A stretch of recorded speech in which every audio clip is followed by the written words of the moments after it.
Hello everyone, welcome back to my YouTube channel. उम्मीद करता हूँ आप सभी लोग ठीक ठाक होंगे, बढ़िया होंगे। मेरा नाम है अयान और आज मैं आप लोगों के लिए एक और क्लास लेकर आ चुका हूँ कोरोलो ट्यूटोरियल्स की।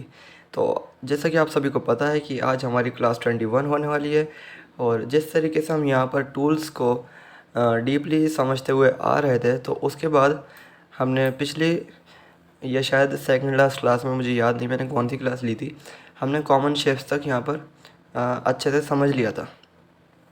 ठीक है, तो आज हम समझेंगे इम्पैक्ट टूल को। इसमें अभी दो चीज़ें बाकी हैं, ग्राफ पेपर, इम्पैक्ट टूल। तो आज हम सिर्फ इम्पैक्ट टूल को समझते हैं, वरना क्लास काफ़ी ज़्यादा लंबी हो जाएगी। तो इस चीज़ को हम समझते हैं आज। ठीक है, तो चलिए आज की वीडियो हम स्टार्ट करते हैं बिना किसी देरी के। मैं यहाँ पर इम्पैक्ट टूल को पहले ले लेता हूँ, ठीक है, और आपको दिखाता हूँ इसका काम क्या होता है। यहाँ से मैं इसको इस तरीके से बना लेता हूँ। यहाँ पर आपको ज़रूरत नहीं है कि आप इसको कंट्रोल या शिफ्ट से प्रेस करके इसको बनाएंगे तो ये सीधा बनेगा।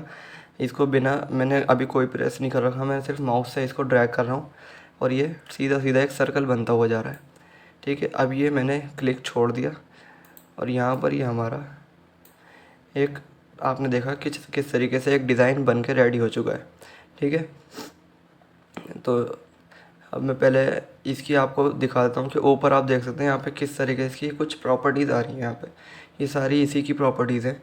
इसको हम लाइन वाइज लाइन समझेंगे, डीपली समझेंगे इसको। ठीक है, तो चलिए हम स्टार्ट करते हैं। पहले मैं ये सब चीज़ें मैं आपको ये बाद में बताता हूँ। हम पहले यहाँ से स्टार्ट करते हैं। तो चलिए, सबसे पहले मैं आपको बताता हूँ कि यहाँ पर है लाइन विद। तो इसका क्या काम होता है। अब मैं इसको थोड़ा सा जूम कर लेता हूँ यहाँ पर, ताकि आपको थोड़ा सा क्लियर दिखे। ठीक है, आप यहाँ पर लाइन को देखिए और इसकी जो मैं यहाँ से इसकी विद को बढ़ाना स्टार्ट करता हूँ, तो आप देख रहे हैं कि इसकी जो लाइन की जो विद है, जो चौड़ाई है, वो यहाँ पर बढ़ती जा रही है। ठीक है, इसी तरीके से मुझे इसकी विद अगर कम करनी है तो मैं यहाँ से इसकी विद कम कर सकता हूँ। ठीक है, ये होती है इसकी, अपने डिज़ाइन के हिसाब से आप इसको मोटा या पतला रख सकते हैं। ठीक है, इस तरीके से ही हमारी लाइन विद होती है, ये काम करती है। तो अगर आपको वैसे मेरी आवाज़ थोड़ी सी क्लियर ना आ रही हो तो उसके लिए मैं माफ़ी चाहता हूँ, क्योंकि मेरी थोड़ी सी, मेरा गला बैठा हुआ है, उसकी वजह से ही वीडियो रिकॉर्डिंग करने में मुझे थोड़े दिन लग गए। मतलब वीडियो अब लेट अपलोड होगी, तो बस यही एक वजह थी, मेरी थोड़ी सी तबीयत ख़राब थी और गला थोड़ा सा अभी भी ठीक नहीं है मेरा। फिर भी मैं चलिए रिकॉर्डिंग कर रहा हूँ, क्योंकि ज़्यादा दिन हो जाएंगे फिर आपको क्लासेस जो चल रही हैं फिर उसका एक रिदम टूट जाता है, तो इसीलिए मैंने सोचा कि रिकॉर्डिंग कर ही लेते हैं। तो ठीक है, चलिए आगे बढ़ते हैं हम। यहाँ पर आप देख सकते हैं विद स्टेप्स। ठीक है, विद स्टेप्स को मैं यहाँ से बढ़ाता हूँ। आप इसको ऐसे भी बढ़ा सकते हैं, सीधे यहाँ से नंबर डाल के ही बढ़ा सकते हैं। और एक तरीका ये है, जब आप इन दोनों एरो के बीच में लेकर आते हैं कर्सर अपना और यहाँ पर क्लिक करके इसको ड्रैग करेंगे, तो ये खुद ही बढ़ता चला जाएगा। और मैं जितना इसको बढ़ा दूँ तो देखिए मेरा कर्सर ऊपर चला गया और अब नीचे से दोबारा वापस आ गया और ये हमारी विड्थ का साइज़ बढ़ रहा है। 1000 तक हम इसको बढ़ा सकते हैं। लेकिन आपने देखा कि यहाँ पर इसमें तो कुछ फ़र्क ही नहीं पड़ा। मतलब विड्थ का साइज़ तो हमने 1000 तक कर दिया, विद स्टेप्स जो हैं वो हमने बढ़ा दिए, लेकिन इसमें कुछ फ़र्क हमें दिखा नहीं। तो ऐसा क्यों हुआ, इसका मैं दिखाता हूँ आपको। अब आप यहाँ पे देखिए, मैं इसको यहाँ से कम करता हूँ।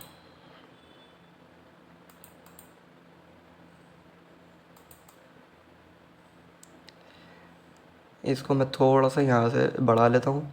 जो नीचे वाला हमारा है मैक्सिमम का, इसको मैं यहाँ से आपको बढ़ा के दिखा देता हूँ। ठीक है, ये हमने इसको काफ़ी ज़्यादा बढ़ा लिया है और इसको मैं यहाँ से कम कर देता हूँ थोड़ा सा। तो इस वक्त आप देख रहे हैं कि जैसे यहाँ से ये एकदम पतली पतली लाइन होती हुई चली आई है और यहाँ से आने के बाद ये लाइन बिल्कुल एकदम चौड़ी हो गई। यहाँ पर इसकी विड्थ बढ़ गई और इसकी पतली हो गई। तो ये बस एक डिज़ाइन होता है एक तरीके का, आप इसको रैंडमली एक डिज़ाइन बना सकते हैं इससे, और कुछ इसका ख़ास काम है नहीं। जो ये स्टेप्स वगैरह का जो मैंने आपको दिखाया है, इससे बस यही काम होता है। इसको मैंने यहाँ से इसको बढ़ा दिया तो ये वाली लाइन मोटी हो गई। अब मैं इसको अगर कम कर दूँ और इस वाली को बढ़ा दूँ तो फिर ये वाली लाइन मोटी हो जाएंगी और यहाँ तक पतली हो जाएंगी। एक तरह का बस एक डिज़ाइन बन जाता है रैंडमली, और कुछ नहीं है। तो मैं इसको अब यहाँ से इक्वल कर देता हूँ जिससे कि दोनों बराबर हो जाएंगी, ठीक है। और इसको हम कम कर देंगे तो फिर भी कोई फ़र्क नहीं पड़ेगा। फ़र्क जब ही पड़ेगा जब हम यहाँ से इसको चेंजेस करेंगे, ठीक है। अब हम चलते हैं आगे की तरफ। यहाँ पर है हमारी लाइन स्पेसिंग, ठीक है। लाइन स्पेसिंग क्या होता है ये भी आप देख लीजिए। इस तरीके से मैं रख देता हूँ इसको। यहाँ से मैं इसको बढ़ाना स्टार्ट करता हूँ तो आप देख रहे हैं कि किस तरीके से लाइन की जो स्पेसिंग है, एक लाइन के दो लाइन के बीच की जो स्पेसिंग है वो किस तरीके से यहाँ पर बढ़ रही है। नीचे से मैं इसको कम करता हूँ तो ये कम भी हो रही है, ठीक है। और यहाँ पर आपने एक चीज़ को नोटिस भी किया होगा कि यहाँ पर जो ऑप्शन है ये दो दो ऑप्शन है, ऊपर और नीचे के। इसी तरीके से यहाँ पर है और यहाँ पर सिमिलरली यहाँ पर भी आप देख सकते हैं कि दो दो ऑप्शंस यहाँ पर मौजूद हैं। तो इनका काम क्या है, मैं मतलब यहाँ से इसको बढ़ा रहा हूँ और यहाँ से कम कर रहा हूँ। तो मैं इस तरीके से क्यों नहीं कर रहा कि मैं यहाँ से बढ़ाऊँ और यहाँ से इसको कम करूँ। तो मैं आपको दिखाता हूँ कि काम क्या है इसका। जैसे मैंने इसको यहाँ से बढ़ाया, ठीक है। आप देख रहे हैं कि दोनों चीज़ें जो ऊपर और नीचे वाली जो दोनों साइड हैं वो इक्वली बढ़ रही हैं, ठीक है। मैं इसी तरीके से यहाँ से इसको कम करता हूँ तो आप देख रहे हैं ऊपर नीचे वाली जो दोनों साइड्स हैं इक्वली कम हो रही हैं, ठीक है। अब मैं इसको यहाँ से बढ़ाऊँ, उसके बाद यहाँ से अगर कम करने लग जाऊँ तो देख रहे हैं आप कि यहाँ पर जो दो लाइन की जो स्पेसिंग है वो तो बराबर है, लेकिन इनमें जो दो लाइन है इनकी स्पेसिंग कम हो रही है। आप देख रहे हैं ऊपर नीचे वाली जो वैल्यू है वो कम ज़्यादा है इस वक्त। तो इसीलिए आप देख सकते हैं यहाँ पर जो स्पेसिंग है वो अलग अलग आपको दिखाई दे रही है। यहाँ पे मैं इसको और कम करता हूँ तो आप देख रहे हैं ये वाली स्पेसिंग जो है ये तो बिल्कुल बराबर है, जो इसका हमने ये साइज़ रख रखा है 9। लेकिन ये जो है दो जो लाइन यहाँ पे आप देख रहे हैं इनकी स्पेसिंग हमने यहाँ पे कम कर दी है और ये बहुत ज़्यादा कम हो चुकी है। तो इसी तरीके से ये काम करता है। अब मान लीजिए मैंने इसको यहाँ से कम किया, ये दोनों अब इक्वल हो गए। मैं इस वाले को बढ़ाने लग जाऊँ तो अब यहाँ पर दोनों बराबर रहेंगे और स्पेसिंग इसकी बढ़ती चली जाएगी जैसा कि आपको दिख रहा है। इसी तरीके से यहाँ पर भी है, मैं यहाँ से इसको इसकी चौड़ाई को बढ़ा दूँ और यहाँ से कम करूँ तो दोनों इक्वली कम ज़्यादा होती रहती है, ठीक है।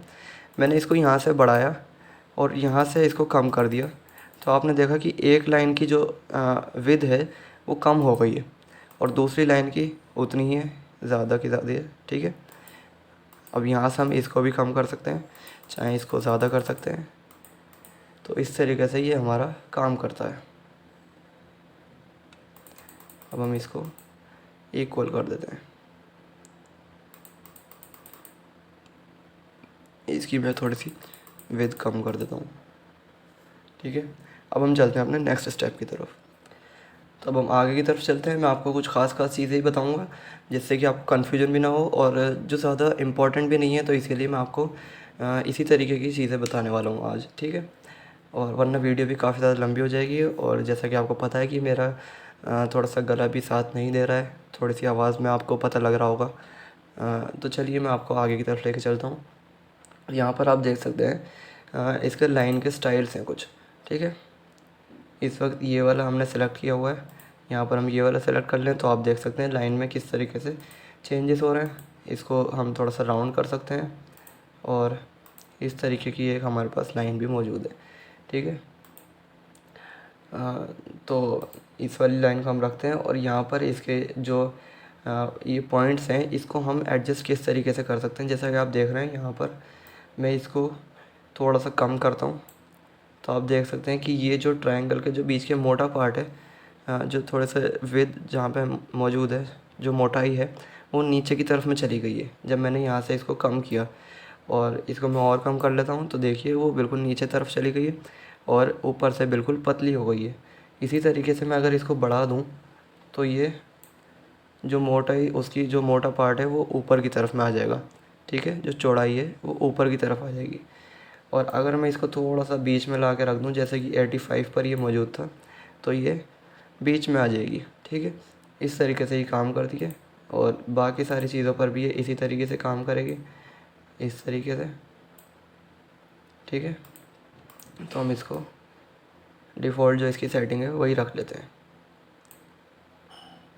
ठीक है, ये हमारा काम हो गया पूरा।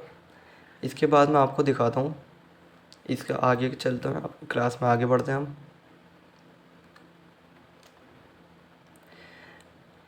इस तरीके से आप इसमें कलर भी चेंज कर सकते हैं। यहाँ से आपको जो भी कलर डालना है इसमें सारे कलर्स आप डाल सकते हैं। ठीक है, उसके बाद मैं आपको लेके चलता हूँ यहाँ पर जो हमने स्टेप्स छोड़े थे वो मैं आपको दिखा देता हूँ। रेडियल को अब मैं यहाँ पे करता हूँ पैरेलल। पैरेलल हम जैसे ही करेंगे तो इसको आपने देखा कि रेडियल जो हमारी बनी हुई थी वो लाइंस यहाँ पर एक पैरेलल लाइंस बन चुकी है। ठीक है, तो इस तरीके से ये भी एक डिज़ाइन में काम आता है। तो मैनुअली बनाने की हमें ज़रूरत नहीं है। यहाँ पे कॉर्लड्रॉ हमें डिफ़ॉल्ट एक ऑप्शन दे दिया है कि हम इस तरीके का डिज़ाइन बना सकते हैं। ठीक है, इसमें बस यही है, रेडियल और पैरेलल का 2 ऑप्शंस हैं। ठीक है, उसके बाद यहाँ पर है हमारे एंगल। इसको हम रोटेट किस तरीके से कर सकते हैं। तो रोटेट करने के लिए आपने सोच रहे होंगे कि हम यहाँ पे इसको क्लिक करें, इस तरीके से इसको रोटेट करेंगे तो ये तो रोटेट हो ही रहा है। ठीक है, लेकिन ये इस तरीके से रोटेट करने का ऑप्शन नहीं है। यहाँ पर ये ऑप्शन मैं आपको दिखा देता हूँ। जैसे कि मान लीजिए मैं यहाँ पे इसको 45 डिग्री पे एंगल पे इसको घुमा देता हूँ, एंटर करेंगे तो आपने देखा ये अपनी ही जगह पर मौजूद है, मतलब उसी एक रेक्टेंगल की तरह मौजूद है। लेकिन जो इसकी लाइंस ऐसे ऐसे पहले आ रही थी सीधी सीधी, वो 45 डिग्री के एंगल पे घूम गई हैं। ठीक है, मैं एक बार इसको फिर से ज़ीरो करता हूँ, आपको दिखाता हूँ यहाँ से एंगल को बढ़ाकर।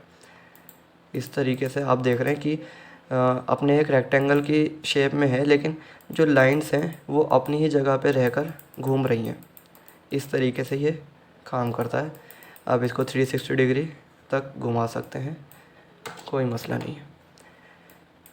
ठीक है जी, ये हो गया हमारा काम। उसके बाद मैं इसको दोबारा से रेडियल कर देता हूँ।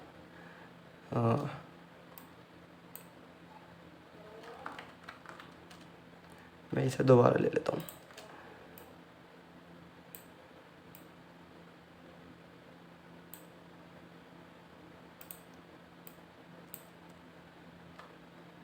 ठीक है, अब हम दिखाते हैं आपको ये वाले ऑप्शन जो है, इनर बाउंड्री और आउटर बाउंड्री। तो ये वाले ऑप्शन क्या है मैं आपको बता देता हूँ। पहले मैं इसमें कोई कलर डाल देता हूँ इस तरीके से।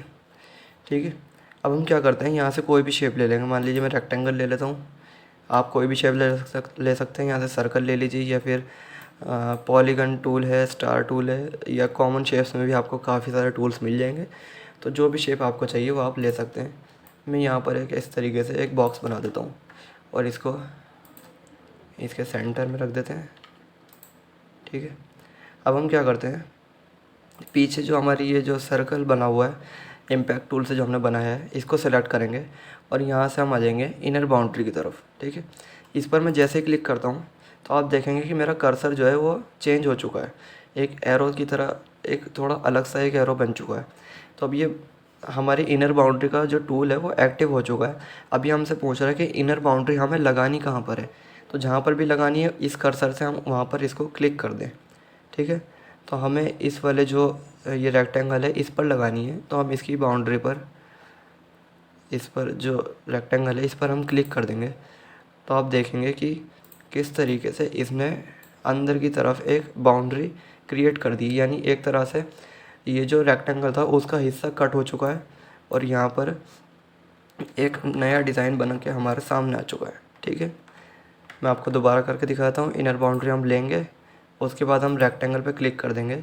रेक्टेंगल उसके बाद आप चाहे हटा भी दीजिए, वो अलग ही हो जाएगा और ये हमारा एक डिज़ाइन बन के तैयार हो जाएगा। ठीक है, आप इसको किसी भी शेप पर कर सकते हैं जैसा कि मैंने आपको बताया। मैं यहाँ पर अब सर्कल पे इसको करता हूँ इस तरीके से। इसको हम सेंटर में रख देते हैं। सेंटर और इक्वल रखने की कमांड आप कीबोर्ड से अपने कीबोर्ड से सी और ई प्रेस कर सकते हैं। सी फॉर सेंटर और ई फॉर इक्वल। और वो करने के लिए आप क्या करेंगे, पहले आपको 2 चीज़ें सिलेक्ट करनी होंगी। शायद मैंने ये आपको पहले ही बताया हुआ होगा। मतलब मुझे ये चीज़ इसके सेंटर में करनी है, तो पहले मैं इसको सेलेक्ट करूँगा और फिर शिफ्ट के साथ इसको सेलेक्ट करूँगा, सी और ई प्रेस करेंगे, वो बिल्कुल इक्वल और सेंटर हो जाएगा। ठीक है, अब मैं क्या करता हूँ, दूसरा वाला ऑप्शन आपको दिखा देता हूँ। पीछे से हम यहाँ से क्लिक करेंगे, अब हम करेंगे आउटर बाउंड्री। ठीक है, यहाँ से मैंने इसको क्लिक किया, सेम वही वाला ऑप्शन हमारे पास आ गया, वही वाला एरो मैंने यहाँ पर ला के इसको इस तरीके से क्लिक किया, तो आपने देखा कि इस बार जो हुआ उसमें बाउंड्री हमारी बाहर की तरफ बना दी, यानी एक पूरे जो हमारा ये सर्कल था उसे इस वाले सर्कल के अंदर ले लिया है। मैं इसको आपको रेक्टेंगल पे बना के दिखाता हूँ, तब शायद आपको थोड़ा सा और अच्छे से समझ में आ जाएगा। इस तरीके से हम यहाँ पे रख देते हैं एक बॉक्स। ठीक है, पीछे सेलेक्ट करेंगे आउटर बाउंड्री और हम यहाँ पर इसको क्लिक कर देंगे, तो आपने देखा कि इस तरीके से ने रेक्टेंगल के अंदर अपनी एक बाउंड्री क्रिएट कर ली है। अभी इसमें आपको कोई चेंजेस करने हैं तो आप बिल्कुल कर सकते हैं, यहाँ से जो भी आपको चेंजेस करने हैं वो आप आराम से कर सकते हैं, कोई मसला नहीं है।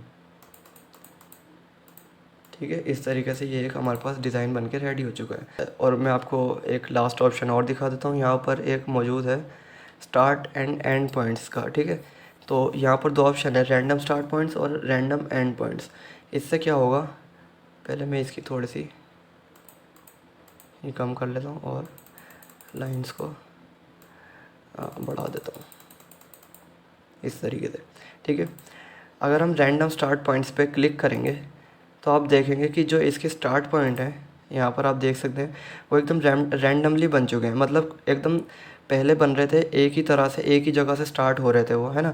लेकिन अब कोई यहाँ से स्टार्ट हो रहा है, कोई वहाँ से स्टार्ट हो रहा है, तो एक रैंडमली इस तरीके से ये स्टार्ट हो रहे हैं।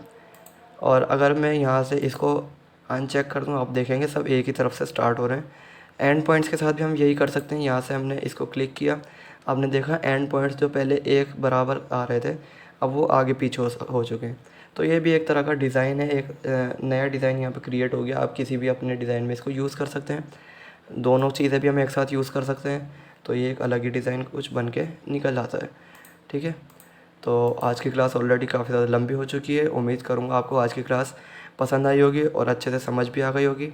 तो अगर आपको वीडियो पसंद आई हो तो प्लीज़ इसको लाइक कर दीजिएगा और चैनल को सब्सक्राइब करके बेल वाला आइकन भी दबा दीजिएगा। और आप मुझे इंस्टाग्राम पे भी फॉलो कर सकते हैं, लिंक नीचे डिस्क्रिप्शन में मौजूद है। मिलेंगे नेक्स्ट वीडियो के अंदर, तब तक के लिए गुड बाय।